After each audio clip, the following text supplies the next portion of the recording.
Hello, everyone, and welcome to a brand new episode of the GLP Report podcast.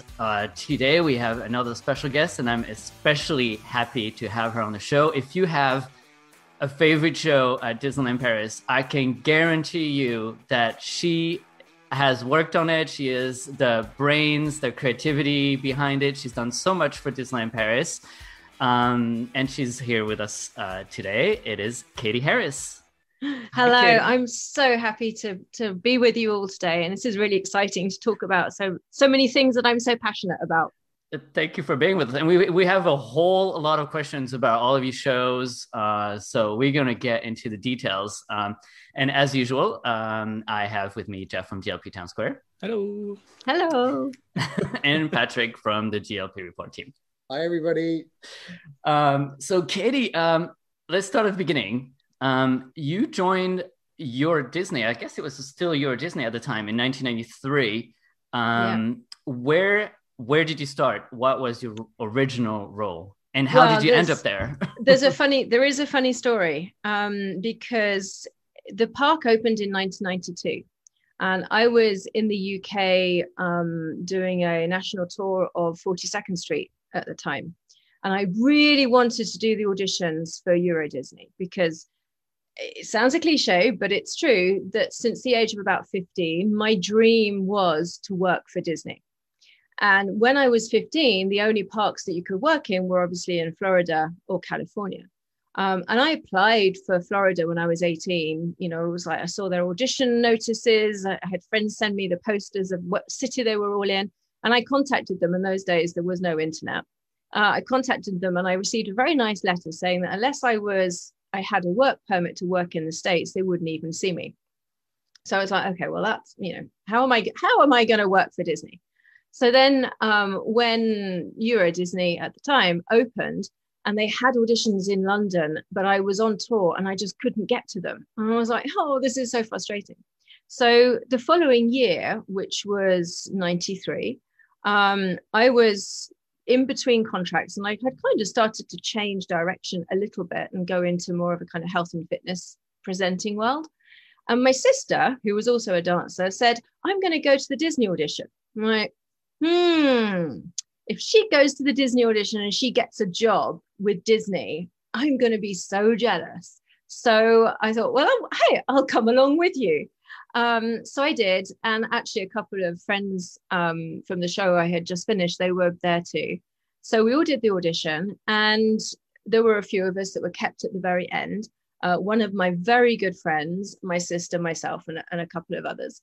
And it all ended up that my friend and myself got offered contracts immediately. My sister did actually get offered a contract for kind of 6 months later for a different show.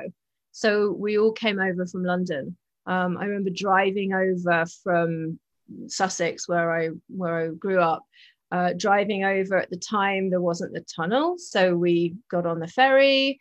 We drove all the way through the night to get to the site I think we had to stop at the service station. If you've ever driven, there's a service station just south of Ferrier. And it was like, that was the only thing there. That was the only thing open at 4 o'clock in the morning. So we kind of sat it out there. And then we got to the Disney site and we had to go to the housing office to sign our housing forms and everything. It was a huge adventure. So I came over and I was cast in Beauty and the Beast show, which was at Videopolis at the time. So I did a season there and we did all of the roles. We did the chef vets, we did the jellies and another funny story. I was lucky enough to do my costume fittings in London before I came over because the costumes were created by a company called MBA out of London at the time, who did all of the West End shows and everything. And my friends and I got to this costume shop, very great that we could, have our costumes fitted to us. And we didn't know what we were going to be doing in the show. So they were going, oh, you're a villager and you're a triplet. Oh, and you're an orange jelly. And I go, what's an orange jelly? Like, what have I got myself in for here? Was that one of the cakes? It was, yes, at the beginning, if you go back and watch the video, at the beginning of C'est la Fête, Be Our Guest, there's an orange and there's a yellow jelly. And we had like these costumes that were molded, hard shell jelly costumes on straps, basically. and we had to like, shimmy our way along stage. You couldn't do anything in these costumes, really. It was very difficult to dance in them. But yeah, so I always remember when they told me I was going to be an orange jelly, I was like, oh, what have I done here? What am I going into? But it was fabulous. We had a great season. It was the season where there were 10 shows a day. So there were 2 casts. There was a morning cast and an afternoon cast, which suited me fine. I didn't have to get to work till I think we were 2:00 or something. First show was like 3:30, and we did back-to-back shows. So we didn't really have a lunch break as such. We went through the 5 shows and we were out of there by 9:30 or something. So, summer, we had some nice weather. So we were able to go to the local lakes and it was fabulous. So that was my first contract. And never, ever did I imagine that it would then end up being 24 years because the contract was 4 months. Yeah, and it's funny. We had Claire Jenkins on the show. Yes. A couple months ago, or I can't even remember. Time is all warped these days. Yes. And she was also talking about how she was just there for a summer job, and right. she's still working there at the top level of the resort with Natasha and all that, and it's incredible. Like how far you can go at Disney and Disney parks.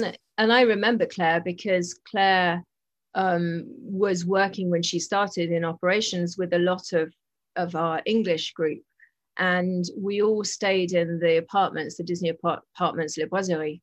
And, it was a little bit like college campus. We had, at the time, there were 4 of us to an apartment. So we had 2 double rooms. And everybody was out on their balconies. Everybody was out on the grass. At that time, everybody knew everybody. And we would catch the bus, to and from the apartments, but there was nothing else there. If everybody's been to the area, there was what used to be the France Telecom building and the Boiserie. And if anybody said to you, how do I find the Boiserie? Oh, it's the pink building. And that's all there was around it. And I mean, you go now and it's crazy, but we used to wait for the bus in the sports bar, the famous sports bar in Disney Village. And in those days, you could go to the sports bar and you were guaranteed you knew at least half of the people in there because most of them were waiting for the bus to get back to the apartments one way or other. It was so much fun. It really was. It was a really great time. And people like Claire were there. The long-termers who are still working in the park there generally had some kind of association with that group and that kind of social time. And it hasn't changed much. I mean, Disney Village is still sort of the cast hangout at Billy Bob's and Sports Bar. If you know any cast members, you're gonna run into them. Absolutely. At any time of day or night. Yes. And so you were, and we'll talk about that down the road when we talk about Mickey and the Magician. But obviously, it must have been quite a throwback, actually. Creating the Beauty and the Beast scene for Mickey Magician after having been on the show 20 plus years before.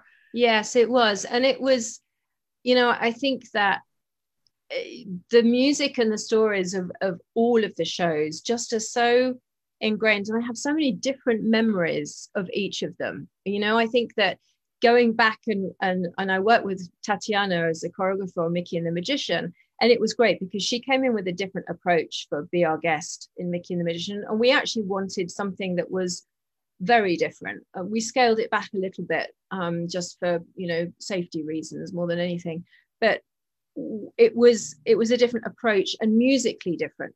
When we did the musical arrangement for Mickey and the Magician, I wanted to stay away from the pure traditional arrangement that we had in the original show. So we kind of deviated a little bit. But it's funny because even now, I'm in contact with some of the cast from Beauty and the Beast back way when, and we can still remember the choreography. I mean, when I hear Be Our Guest, that's the choreography that comes into my head. I mean, literally, I can do that chef that choreography, like coming down the stairs and bing. So yeah, it never leaves you. And so almost 10 years later, you joined the team of show directors in that very theater, which is now called the Animagique Theater. But I don't know, did it have a different name before? It was just called Animagique, I guess, because that was the name of the attraction. It was built. It was built for Animagique. And so you worked on this opening day show for Walt Disney Studios, Animagique, which ended up running how many years? 15, almost 15 years. Almost 15. I think we were at 13. I think something like that. Which is a long time for a show. I think only Wild West Show has beaten you on that one, right? or something. Yeah. So what? It was also very different, I think, for a Disney park. Dark rides have used black lights for a long time, right. But for entertainment, it was quite novel and different. Could you tell us about sort of the vision behind it and like how all those choices were made and just putting it all together? Yes, it was interesting because I think it was a first for two reasons for us at Disneyland Paris. It was not only was it a blacklight show with ultraviolet light, but it was also a puppet show. And we hadn't really had any puppet shows. So the learning curve was huge. And I don't know whether you've seen the Little Mermaid show in Walt Disney World over here in Orlando. That has, a blacklight element to it. So it was really building off that because they had seen how popular that type of entertainment was. And we had, when you build a brand new park like that, Walt Disney Imagineering are very engaged and they are the drivers basically of the content. So we knew that it was going to be a blacklight puppet show. We worked around all sorts of different stories. There was actually a director who came over from New York. We worked with a puppet master from Bulgaria who was, traditionally they do a lot of blacklight puppetry and a lot of bunraku puppetry as well, where you have 3 or 4 puppeteers working on the same puppet. We worked with Michael, who'd created the Lion King puppets for Broadway in London. So it was an incredible team. And in actual fact, anybody who knows the show will realize that we actually opened with one version. And about 6 months later, we morphed a couple of the scenes to another version. The original version where we had a scene from Pinocchio where we're inside Monstro, the whale. And it was kind of problematic just because of the size of the puppets and everything. And the show originally at opening didn't have any vocal text to it. So none of the characters were speaking. It was all very musical. It was very creative, very artistic. But we quickly realized that for our guests, we needed to have the vocal aspect and a little bit more of a verbalized story. And although there was never a lot of speaking in Animagique, we did add the characters speaking throughout. And then we switched out the Monstro scene for the Little Mermaid scene. And I think it just gave the whole show a better energy arc. But it was really interesting working on it because I hadn't really done much puppetry. So, we were a creative team of quite many. And I remember working in our studios, and because of the blacklight, we had to change the flooring. We had black, screening up all over the sides of the walls. They gave us all special kind of sunglasses because we were in the UV for so long every day. And you'd come out for a coffee break and something, you go, oh, daylight. But it was fabulous. And, you need to see it with the lights on. You can't just rehearse everything, without the lights on.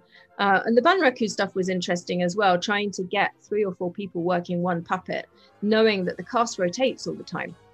So, normally you would have a trio of puppeteers who would always be the same puppeteers. Well, we had the added complication that, our shows run 7 days a week. So our cast work 5 days a week. So we have to switch them in and out. So it was a very long rehearsal process, and a lot of technical learnings as well. Brand new theatre that was built, for the show. So that in itself causes certain challenges. And then all of the puppets and how they were built. And we went with a French builder who, again, had never done anything like this before. So a lot of learning curves on materials and weight. Some of the puppets did turn out to be quite heavy at the beginning. So we did a little of engineering to work them out. And then training the cast and casting it. We had never cast puppeteers before. We hadn't got puppeteers before. We know that generally shows like that are run by our CDI parade performers. So we did auditions and we cast them. We had puppet masters. It was a whole, opening of a whole new era, just like the stunt show was. For the stunt show where we had to cast all of our drivers, we had to cast all of our puppeteers. But it was an incredible experience. And actually, Jay, who set me up today, that's where we met on Animagique 20 however many years ago. Amazing. He was an engineer who came over from Walt Disney World. Amazing. And so talking about all those different teams, like, why would you say, just generally for all the shows you work on, like, what is the process of creating a show? Does someone at a very high level comes to you with the idea and says, okay, you make this happen? Or how many teams are involved? How many people come into play into creating something? It kind of varies depending on which project. And sometimes the initial concept idea will come from marketing, for example, for any of the seasonal products, Halloween, Christmas, Easter, spring, carnival, kids carnival. They were generally marketing driven seasons. So they would say, okay, we want an outdoor event, or we want a parade, or we want, happening, we want fireworks, whatever. And then others are, we have a theatre, we want to do a new show. What could that show be? And then when we were opening the Walt Disney Studios, we did weeks of brainstorming over what the whole entertainment program would be, what approach we wanted, what was the variety we wanted. So everyone is a little different. What is same in the process is, we start with a concept. So we start with generally a brainstorming session or several, where we come up with ideas. We maybe come up with characters we want to use, or a particular music or a particular film we want to feature because we know that it's being rebroadcast, or the music is everybody's favorite. So we come up with kind of all of those elements and then brainstorm around ideas until we get 2 or 3 high level concepts that hold together. And that's normally a creative team. And again, it could be creative consultants that we bring from outside. It could be creative consultants from other parks around the world. It could be just the Disneyland Paris show director team. It every time was a different mix. And then from there, we generally hone into one concept that we think, okay, this is the great idea. And we write it up. So we write up, what is it going to be? It's going to be a show, and in scene 1, we're going to tell this story, that story, etc. Until we have the story beats come through with an idea of music, with an idea of choreography, with an idea of costumes, with an idea of cast. And then from there, it just kind of gets developed. And as we go through each step, we add more members to the team. So we get to the point where we have our costume designer who comes in, our scenic designer, because if we want Mickey to be able to have a magical effect with his broom, we need the scenic designer to tell me that can happen, with the engineer. So engineering is a huge part. And we just create this team. I would say the core team is the show director, the producer, the costume designer, the scenic designer, the engineer, choreographer, composer, music arranger. That's kind of the real core team. And then that filters out again to casting, to all the production teams, all the engineering study teams, all the companies that actually make the scenery, all the companies that actually make the costumes, and that process goes all the way through. And then quite often we'll do a workshop, and that's really kind of the deciding time where we know whether this concept is holding fast or not, where we will go into a studio for a week. We'll have maybe, a cast of 6 or 7 or 8, and we'll just flush out some of the numbers, and we'll flush out some of the script. Be very rough, but we'll do a mini version, like a homemade version of what we think the show could be on a very basic level. And it tells us where there's holes, tells us, again, if the energy curve is right, it tells us if it's interesting, and if this is the right direction. And then we learn from that and we keep moving forward. So it is very much a joint process. I like to kind of think that the show director and the producer, because I do think we work hand in hand, to kind of like the chef d'orchestre, the conductor of an orchestra, because there are so many moving parts and so some parts have to move together, some parts can move on their own, you know. So it really is not only to have that artistic vision, and I love being in the studio and actually directing the cast and creating it, but it's also just keeping that overview that everything is pulling together with the same vision in mind. It sounds like a huge machine. And then it's a machine that has to run every day, 7 days a week, perfectly. Right. And there is that. And when I speak to directors who don't do theme park shows, you know, that direct for theatre, where they do one show a night, where they have one cast, they cast, you know, for a season of 6 months or whatever, they don't have to worry about rotations.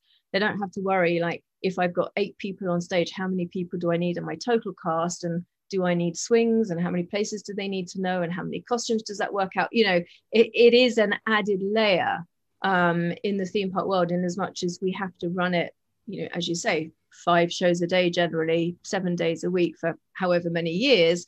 And that goes for technical as well, the reset time. It's great to have a fabulous show with all the mechanics in the world, but if it takes you 2 hours to reset the show, that's not going to work. You know, looking back to Mickey's Winter Wonderland, when we had the ice, you remember the ice show we used to have over at Chaparral?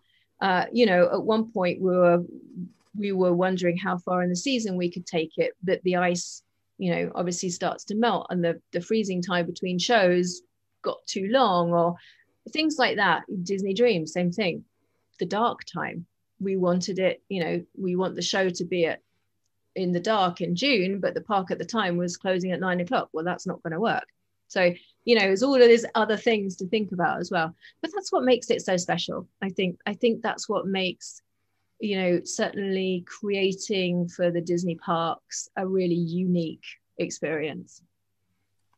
Exactly. And talking about unique experiences, there was one I was thinking about that I think you worked on. It was the High School Musical mobile stage show, which I think was quite different in the sense that it was out of the theater, but not even on an outdoor stage. It was a movable stage, and it was sort of like a street party meets the stage, meets everything.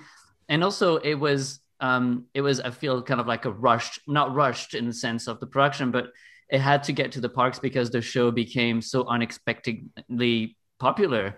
How was it working in such a different element, and also trying to make it happen as, you know, striking the iron what is hot? Is that the expression? Yeah, I think so. Yeah. So how was all this process with High School Musical? High School Musical, I haven't thought about that one for a long time. That was so much fun because you're right, we put it together very quickly.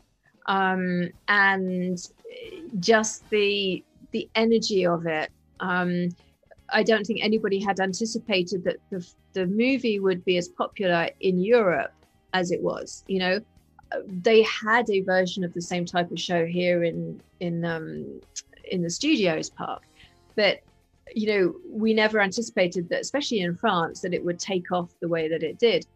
So I remember, you know, we knew that we wanted to have this mobile stage because we didn't have any space for it outside. We couldn't afford to build or have the time to build an outdoor stage.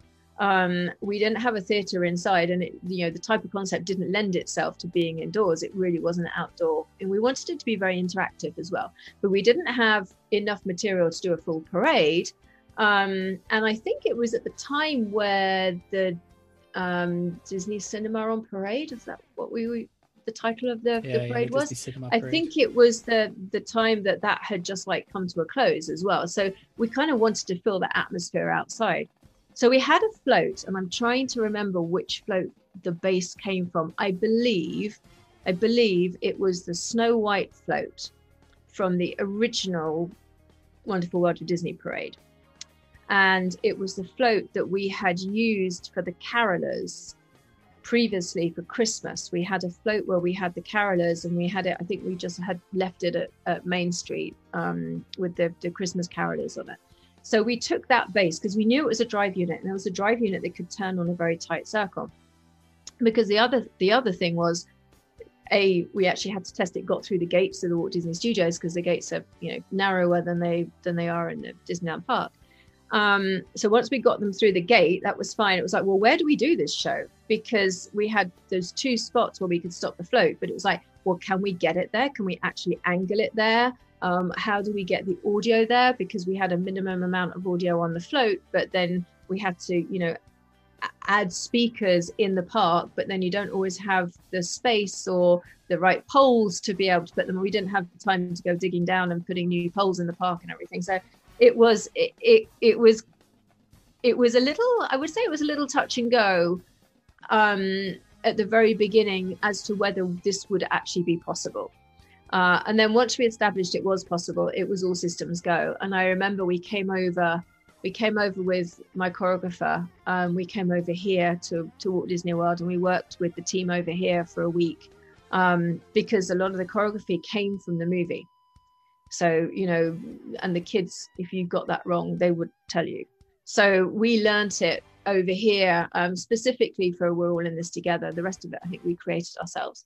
And then we went back and, casting had done an awesome job. We had a lot of young, new performers to Disney, a lot of new dancers that started with that show, who then came back time and time again to some of our shows, and also have gone out into the dance and creative world in Paris, who some of them are doing, extraordinary things. So it was a very young and dynamic cast. We had singers, we went over to the UK to get some of our vocalists, because at the time musical theatre was still, limited in Paris, and we also needed, them to speak English and sing in English. And so it was a fun journey. It was a really fun journey. And I just remember being outside in the park. The worst thing about that show was being outside in the location that was up outside of what is now Stitch, in that area outside of Tower, and trying to find the center. We would obviously be rehearsing in the park overnight, but just the way that the float was, where we needed it to be for the speakers, trying to line up the cast to make them, equal around center. It was so difficult because we didn't seem to have any kind of real focal point.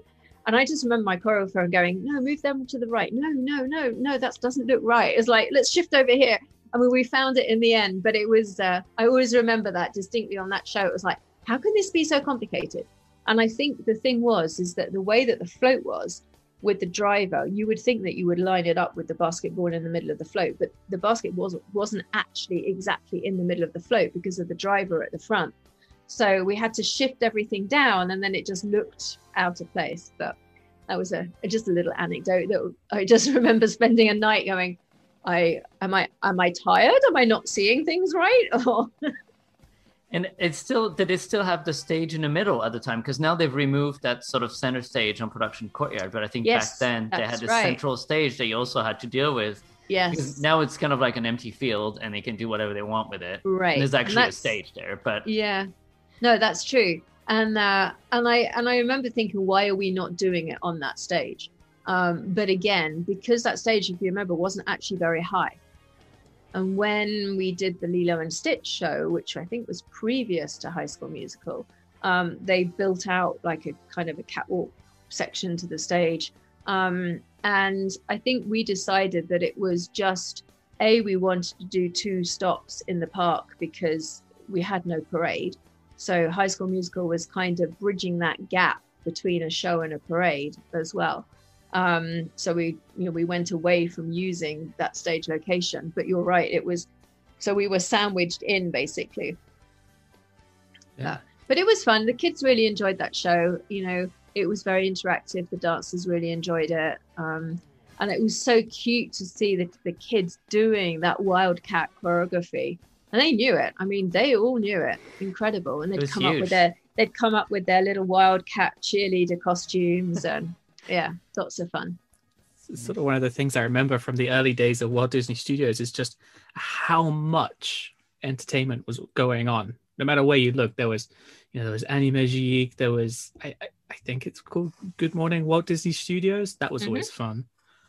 There was all sorts of things. We had Cine Follies with the actors. Obviously the stunt show. The Disney Channel was a working studio as such before we went over to Stitch.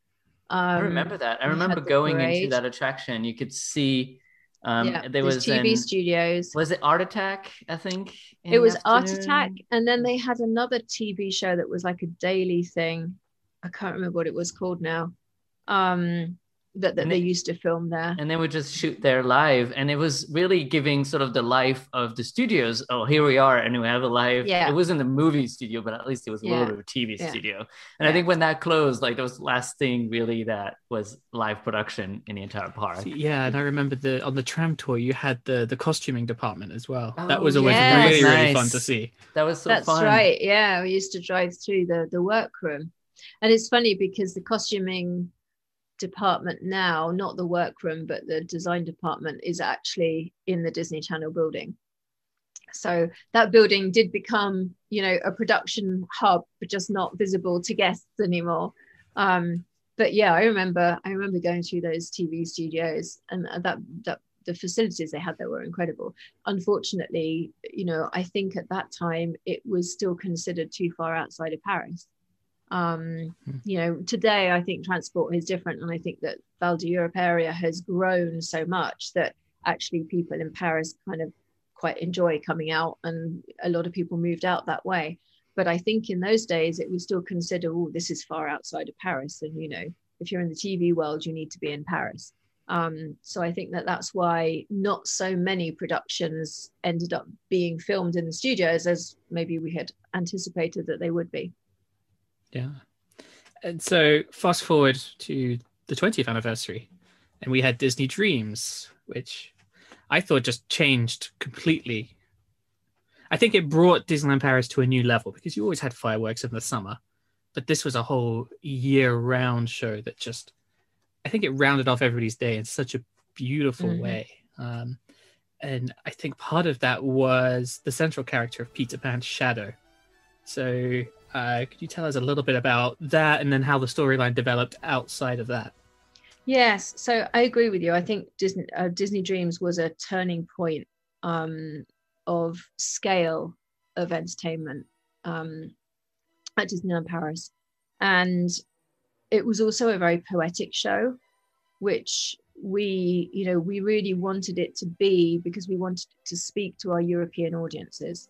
I think we had got to the point where everybody, and I say everybody kind of globally within the entertainment, creative organization, understood that our guests were not the same guests that were in Tokyo, were not the same guests that were in Walt Disney World or California, and that, we wanted to create something that was really for our guests for that anniversary. So Steve Davidson, who was the original creative guru behind the show, was actually in a meeting in Paris talking about this idea of doing a castle show, and we had pulled together some teams to come up with some concept ideas. So I think there was Stephen, myself, and Yves Ollier, who was one of our designers from our team, and then there were two outside creative companies that were all kind of invited to bid for this show. And originally our brief was to make it Sleeping Beauty, because Sleeping Beauty was the castle, and we wanted to do something to celebrate Sleeping Beauty Castle.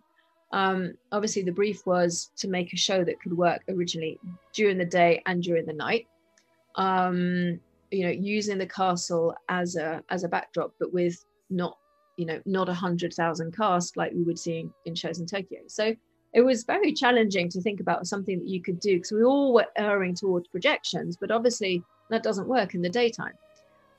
So I think during one of those kind of meeting scheduled project check-ins, Stephen was staying in the Disneyland Hotel, and the Disneyland Hotel has a lot of very Fantasyland imagery, and Peter Pan was there. And I think it just, as these ideas come up, you don't know where they come from. It's just like, oh, what about if?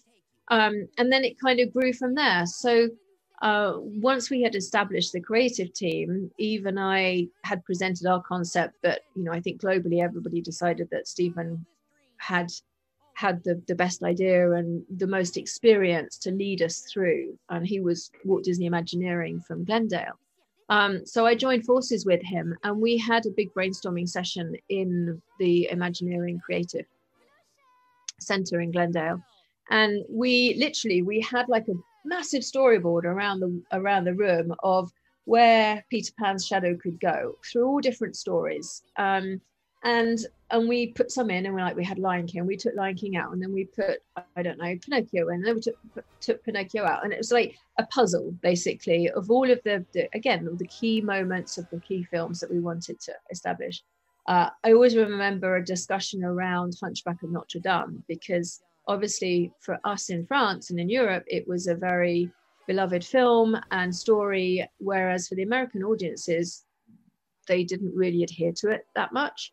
So we did have quite a discussion, and I was a very kind of strong advocate for keeping that moment in, and I'm so glad that, you know, everybody agreed with me, musically and visually as well. I think it was one of the most, you know, for me it was kind of the most beautiful sequence. So we ended up basically like a movie. We ended up with this huge storyboard around the room with, you know, the music that we wanted, and then the transitions. And that's always the hardest part when you have any show. It's great, you have your scenes, you get your scenes, you know what you want to do, but how do you get from one to the other? And I think that's what makes a lot of the Disney shows very different to other maybe theme parks, or just, you know, I would say cruise shows, where you have scene after scene after scene, but there's no link between them. And that's where we really played with Peter Pan and his shadow. And it's like, okay, this shadow can be a naughty shadow. You know, he can be cheeky, he can not do what he's supposed to do, you know. And, you know, we had the idea of Peter Pan and Wendy at the beginning, also to help us with the two languages. Again, we didn't want it to be very text heavy, but we did, you know, generally when you have to do it in English and French, it's much easier to have two characters so that you can bounce off each other. So the shadow really was the perfect way for us to create those transitions as we went from one scene to the next. Yeah, and it was such an emotional show as well. I remember right at the end, every single time with the second star to the right, there was just a tear in, I think, everybody's eyes. But yeah. And the star. Yeah, the star was another thing. We miss like it so the much. star. I know, the star coming out of the top of the castle. So again, you know, talk about giving the engineers something to, you know, lose a lot of sleep over. It's like, yes, I want that window to open and I want the star to come out, but, you know, obviously it has to be big enough. We couldn't make the window area bigger, so the star had to be something that would unfold. You know, with the mechanics in there, knowing that tower probably wasn't particularly strong because it was never designed to hold a big metal star in there. And it's got to have lights on it, and we want it to be LED, and we want it to have a laser coming out of it. You know, just like, okay, but they did it, you know. And I remember the first time we tested it, and Christophe Mamaja, who was one of our lighting designers, and he had done the castle lights, all of the Twinkle Castle lights. So he was very much into the research and development of new lighting elements. And the first time we saw this star come out and it functioned and it turned on, it was so bright, and it was only at 20% of its capacity. And, you know, and he said, well, you said you wanted it bright. And I was like, wow.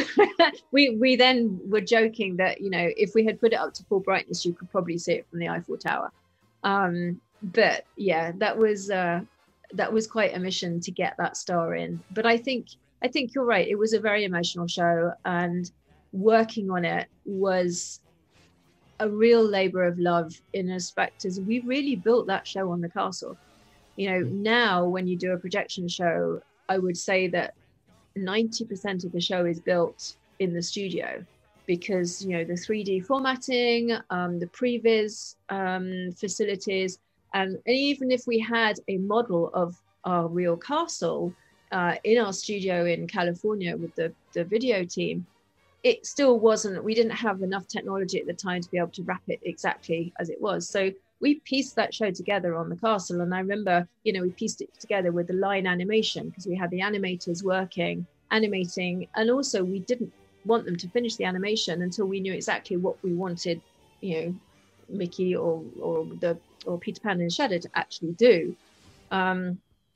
So on Quasimodo, we wanted them to swing around the turret, so all of that was animated for the show.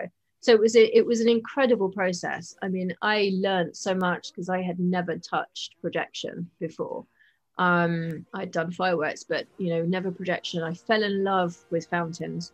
It's like to choreograph and work with fountains and music and light was just it's one of those things that's actually really soothing to work with, because I don't press the buttons, which is good because they wouldn't end up in any right order. But just to say, okay, I would like them to fan in and then fan out, but in this music, and Brian was great on the keyboard programming. He got it, But yeah, no, it was an amazing show to work on, and an incredible team. Again, a team of video developers and designers, incredible technical and engineering with Chuck Davis and his teams. Lasers, we had Claude, who was a French laser specialist, who created these incredible images and shapes, and just the laser over the water where it was just calm. Nothing was too much. And it's funny because Stephen, I always remember something that Stephen would say, we would work on a bit of a sequence. I'm like saying we would work on maybe a minute or 90 seconds of a sequence. And then at the end of the evening, we would look at it and he'd go, yes, that's great. Now let's take 30% of it away. Because you always thought that you needed to do more, but actually we ended up taking a lot out to end up where we were, which is where I think that poetic, atmosphere comes in, because we didn't bombard everything, in the guest faces altogether. So it was long. I mean, I think we did, I want to say it was almost 3 months of nights. It was certainly a minimum of 2, if it wasn't closer to 3. And we were working 6 nights a week. So we would come into the park at, whatever time it closed. We generally hoped it was an early closing. And we would get to work as soon as it's closed. And then we would run the castle back, about half an hour before the park opened. So I remember sort of one of the things that it was brought back, I think, for one night only. Yes. And I remember they announced it that one morning. And I think that party sold out within maybe a couple of hours. Yes. Yeah. It was quite. Yeah, I remember Ben Spalding, who was our producer on Disney Dreams. He had posted up on Facebook that it was back, and it was like, oh, and everybody's comments were like, oh. But it's funny because when we were building it, there were fans who were booking rooms in the Disneyland hotel and taking pictures through the window, and it was so funny because it was so funny because on some of the forums at the time, when you're sitting in the booth overnight, we're waiting, for the tech team to program, and there's a lot of waiting. So, and it wasn't a very big booth at the time, and there were quite a few of us. We were kind of, sometimes we had to play musical chairs because there weren't enough chairs for people, but we would look at the forums. And it was so interesting because they said, oh, I think we see, I don't know, Dumbo, and maybe this is, and I think it's this, and I think it's that. And it was like, and it was so funny, just like reading what people thought we were actually doing. And then I think they went and they put screens on the windows or something, I don't know, but it was hysterical. But it was great because it was obviously a very anticipated show, as we were building it. Yeah, and we've touched a little bit on the star and the turret there, but there was also other technical features such as the flamethrowers and I can't remember I don't really know what they technically call them, but the things in the water that sort of fanned out to project on the water screens. Water screens, yeah. The water screens. That makes sense. Yeah. When you were coming up with those ideas, what was the sort of conversations and how did that all come to be? Oh, well, yes. The water screens were, we did a lot of tests. We had an aquatic fountain company in France, and we had worked with them. What had we worked with them on? I think it was Halloween. We had done, do you remember when we did the Passeur, the Halloween overlay on one of the steamboats? We had worked with them. I believe it was on that or a hard ticket night or something. Anyway, we went down to they're based just outside of Strasbourg, if I remember rightly. And we went and we did some tests, and we tested water screens, because water screens with the wind are very difficult, because as soon as you get too much wind, then you lose the screen and then you lose your image. And also we wanted to have something that we didn't see during the day. You know, we can't have two big support poles sticking out either side of the castle all day for everybody to see. So we had to design a system that, you know, was on hydraulics and came up, and how did that work? And then installing all of the fountains as well. They had to dig up the whole moat and install all of that. So there was a lot of pushback, you know, understandably so. Well, what do you mean you're going to dig up our moat? What do you mean you're going to put poles here? What do you mean you're going to put flamethrowers on the side of the castle? And a lot of testing. So I think that there was a lot of testing that was done to prove that what we were doing was visually acceptable, but also safe. You know, because we had, you know, not been firing fireworks off the castle for years. And we had been, you know, very regulated as to what we could do with any kind of pyro or any kind of flame effect and stuff. So we had a great technical team who really found every solution and literally went above and beyond to prove that this was safe. And that's where I think that having Stephen involved was massive, because, you know, he's Walt Disney Imagineering. So he has access to those conversations, you know, with the Walt Disney Imagineering team, who can then comfort, if you like, and reassure the local parks teams, you know. And then we have the local fire regulations and all of our on-site health and safety teams and everything. So yes, there were a lot of testing evenings that went on until before we actually got the green light. And I have to say the laser was probably the last green light that we got very, very late in the process, just because of the airport and the aviation authority, who we had to have approval from, but they weren't necessarily in any hurry to give us approval. So although we had, you know, all of our laser beams were terminated, so every one of them was targeted onto a building, there was no danger for the aircraft. Proving that, you know, was something else. And that was the last minute. And I think we didn't get the approval until we were well into rehearsals, almost probably like leading up towards the cast preview. I know it was a little hairy, but that was Ben's problem. Well, it was all of our problems, but Ben was the one who I think went and sat in their office in the end and just like waited for them to sign it. And you mentioned the forums. The thing I remember sort of so vividly was the removal of the trees from the side of the castle, because people were losing their minds at that. Yes. Yeah. It made sense in the end. Square trees away? How can you take our square trees away? And also, you know, one of the other things that we had was, you know, we wanted to invade the park as little as possible, you know, from a visual intrusion standpoint. And obviously we had to have, you know, boarding up and everything, but we sequenced it so it was never completely all boarded up at the same time.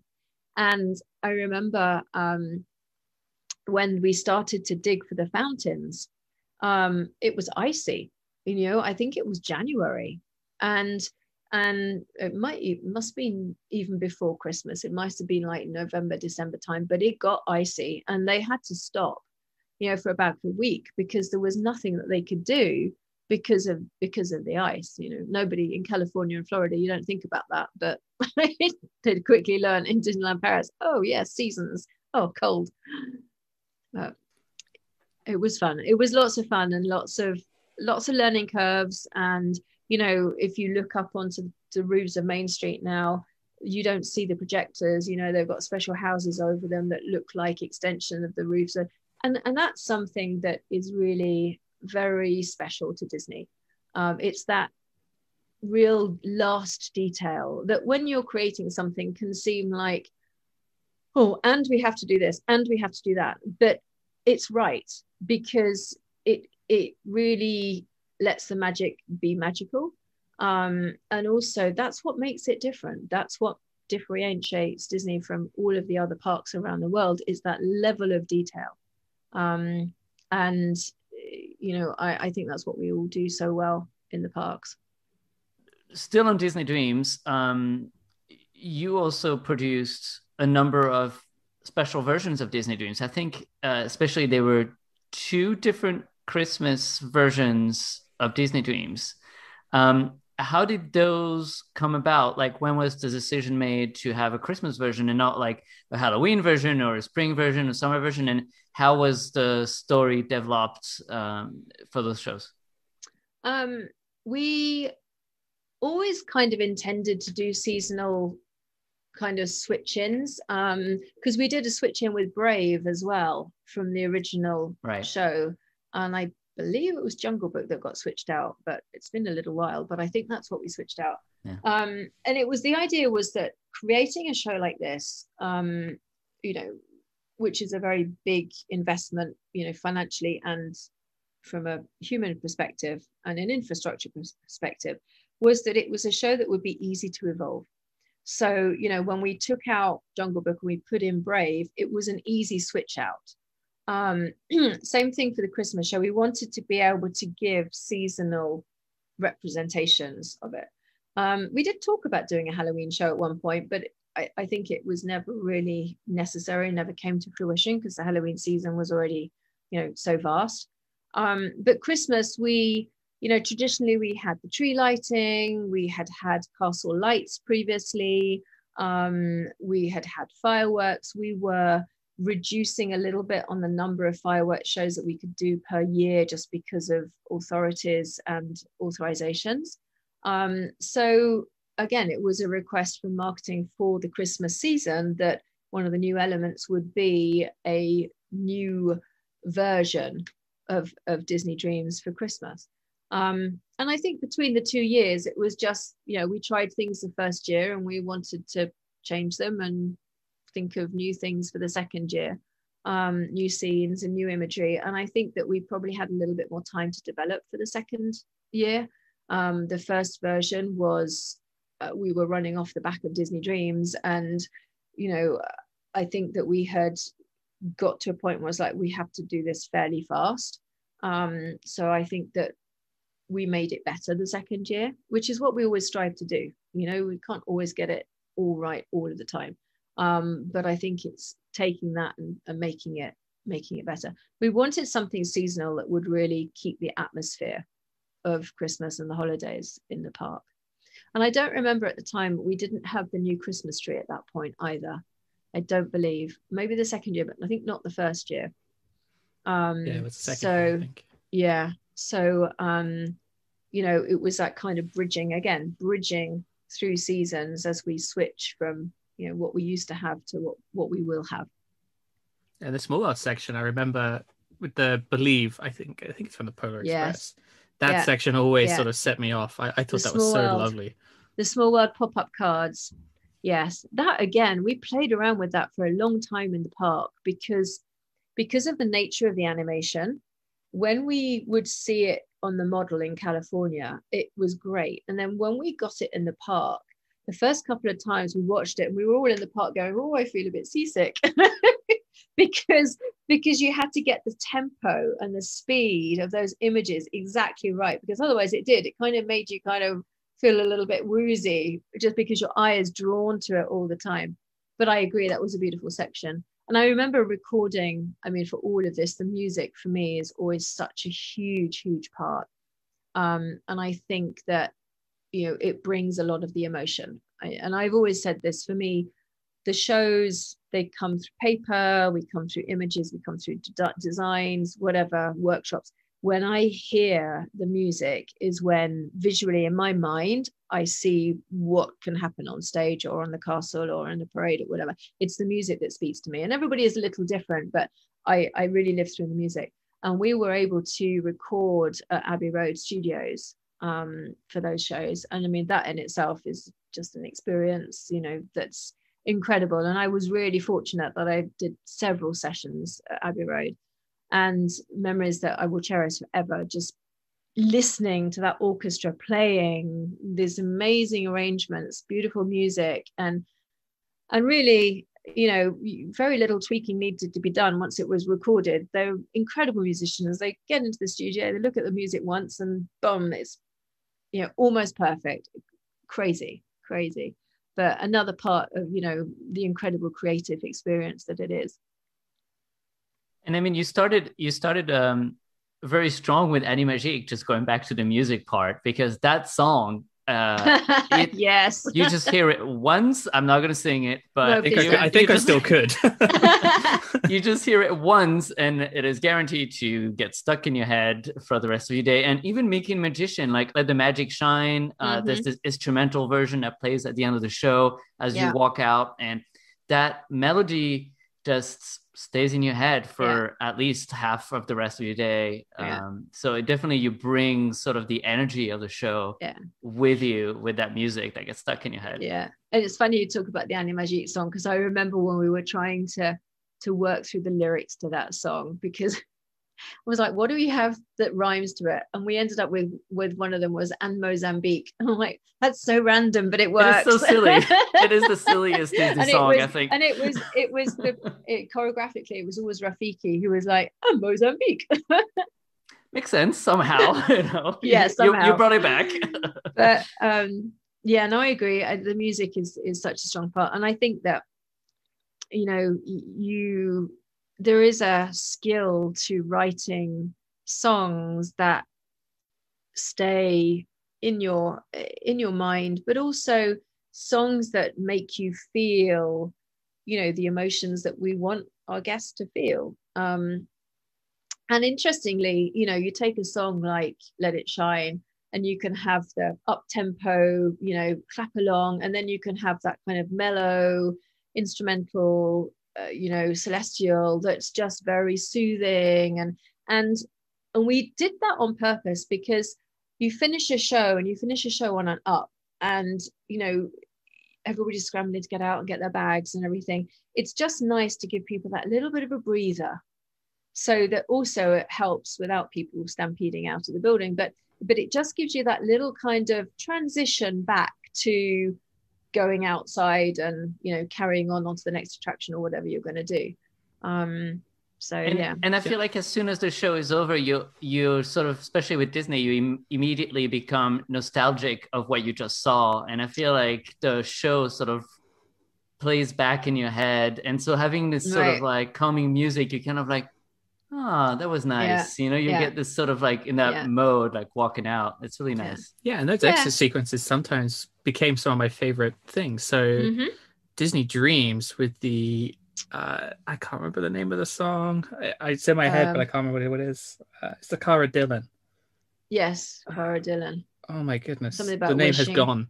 But that was one that I remember everybody sort of turned around, starts running to the turnstiles, and every single night I would just stand there and just enjoy it.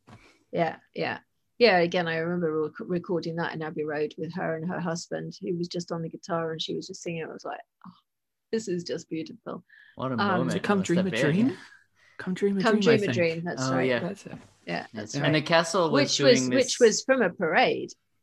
The original song was from a parade, I think. But again, you know, a mellow version.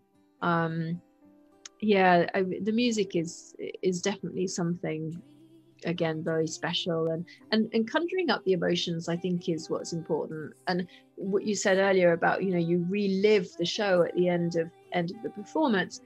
You know, I always say that as a show director, I had done my job if I had taken the guests and the audience somewhere else for 25 minutes, half an hour, for the length of the show, that I can, you know, let them dream, that I can let them just like be somewhere else, just appreciating whatever it is we're watching at the time, not thinking about what you're going to do next or what you're going to eat at, you know, Videopolis afterwards or whatever, that you are just present and enjoying and leaving with some kind of memory.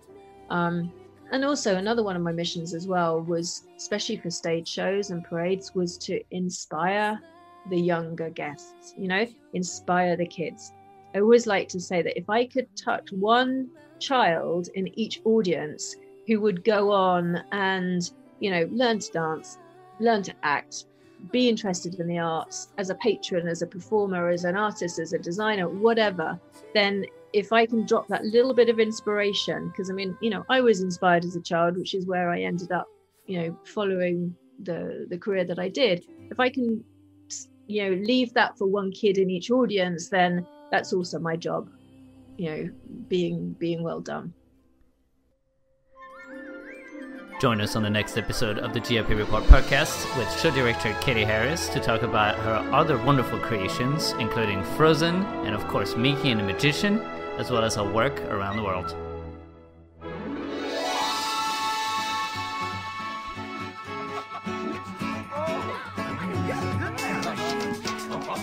La la la la la la, Animagique, Animagique, Animagique, Animagique.